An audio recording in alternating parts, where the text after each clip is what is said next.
So, the World Cup. There's been a bit of controversy when it comes to people getting over to the United States, Canada and Mexico, and in particular the US when it comes to their regulations over certain people from certain countries not being allowed in, or at least not being allowed in very easily. And that also applies to the players. We do have the biggest ever World Cup, 48 teams, and inevitably there are going to be some countries that make the World Cup that have a bit of trouble trying to get into the US. Because they're not exactly as welcome as other countries. I'm trying to put this as diplomatically as possible. But FIFA, they have announced they're going to help with this. They're actually going to do something pretty good here. They are going to fast-track US visa interviews ahead of the 2028 World Cup because these processes take a very long time, and not all countries have qualified yet for the World Cup. We're going to get some of them still trying to qualify in the coming weeks and months, and trying to get into the US when you need to organise a specific visa and get an interview for that visa. It can take months, if not years, to be able to do that. But FIFA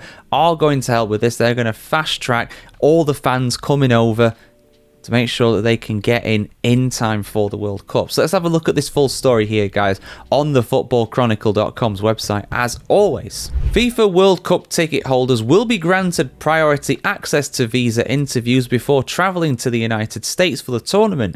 The measure was announced on Monday following a meeting between US President Donald Trump, the White House Task Force, and FIFA President Gianni Infantino. The new system, known as the FIFA Priority Appointment Scheduling System, FIFA Pass, is designed to support a strict US immigration framework while ensuring that the World Cup visitors can secure entry without delays. Infantino said, quote, "America welcomes the world. We have already said that this will be the greatest and most inclusive FIFA World Cup in history."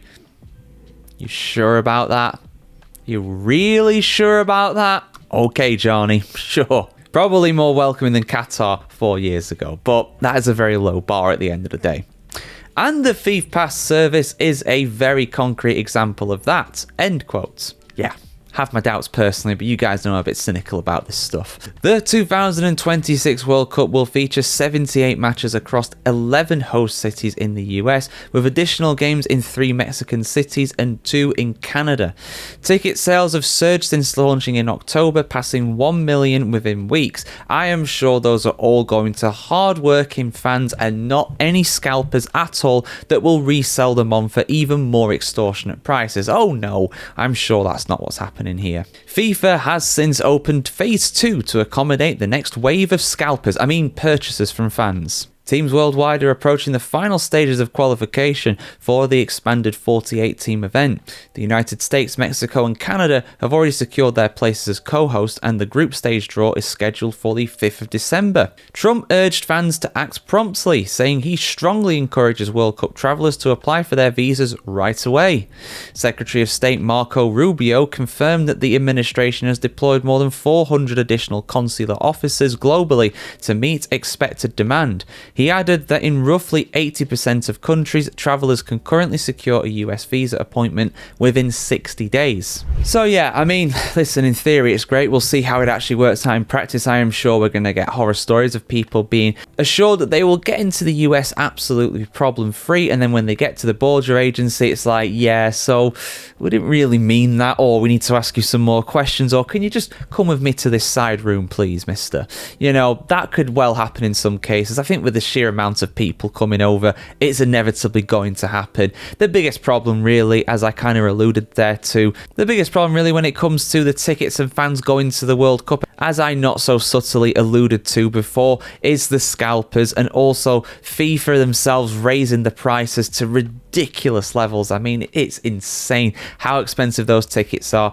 If you're watching on YouTube, I'll put the link to that video where I go over some of the prices when it comes to the World Cup, because even without the scalpers, FIFA are just, it's mental, it's honestly insane how much these tickets cost. But yeah, thoughts in the comments below. Like, share, comment, subscribe if you want to see more like this, guys. Have a fantastic day wherever you are in the world today, and we'll see you very soon.